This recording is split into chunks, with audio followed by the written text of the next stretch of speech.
During today's event, we'll share our favorite top 10 use cases and include customer case studies showing SBCs in the real world. All right, so our top 10 use cases and case studies. So let's see what we got here.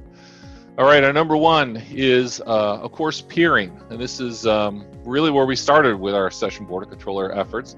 And the idea being is that we're going to provide connectivity between one service provider and another. So let's move on to number two use case. This is the SMB Access. And this is a pretty popular use case for Pro SBC. It's probably one of our most popular.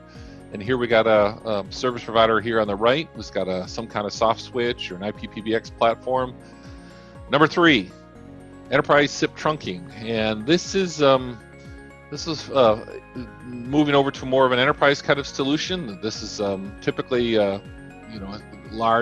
either a large business or an enterprise class customer who's got an IP-PBX, and they're going to work with a number of different operators. They might have a toll-free operator. They might have one or more inbound DIDs, international inbound and outbound operators.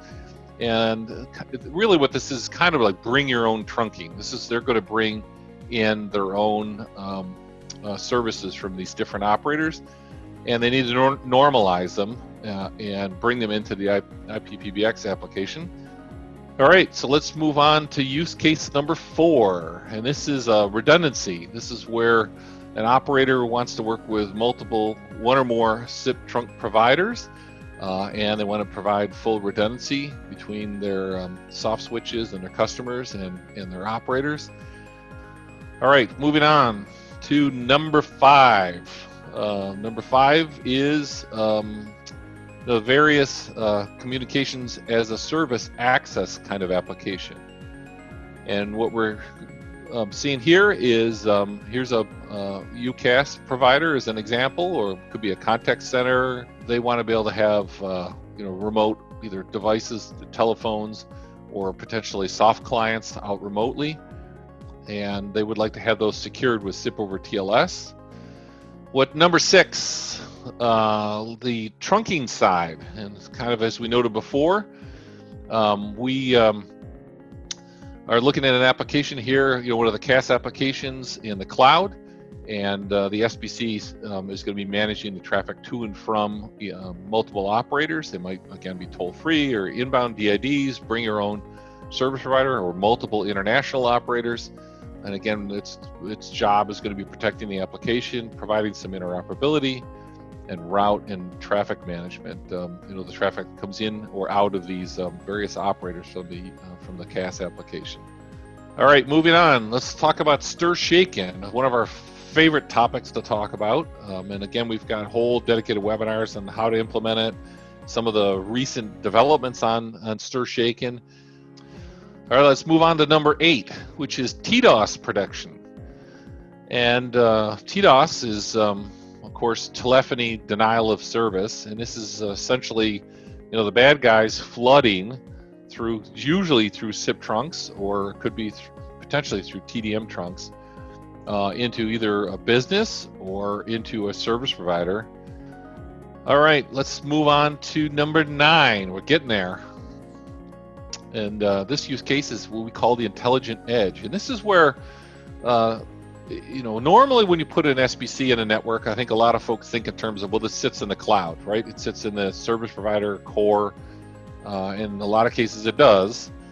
There's a session border controller in the core of the network, generally protecting or managing, working with a soft switch.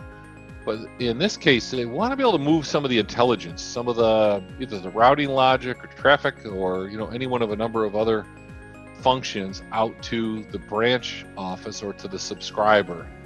Number 10, CPaaS enablement, and this is probably one of the most complicated ones. So bear with me here.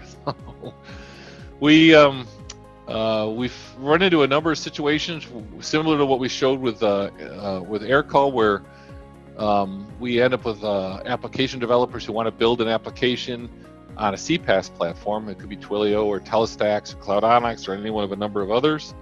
And what they're looking to do is work with any one of a number of different operators, local, international, DID operators, whatever it might be necessary to be able to bring this traffic in, and they need to have some traffic management. They need to do some normalization, like I said, SIP trunking interoperability, but they want the SBC to be cloud-based. So they want to be able to run it in AWS or Azure, so that it matches their fully cloud deployed environment. So I shared at the beginning of the event. There's lots of resources on our on the free SBC Pro SBC website. And basically, that's it from here. I'm going to wish you all a good day and look forward to catching you next month. Thanks again.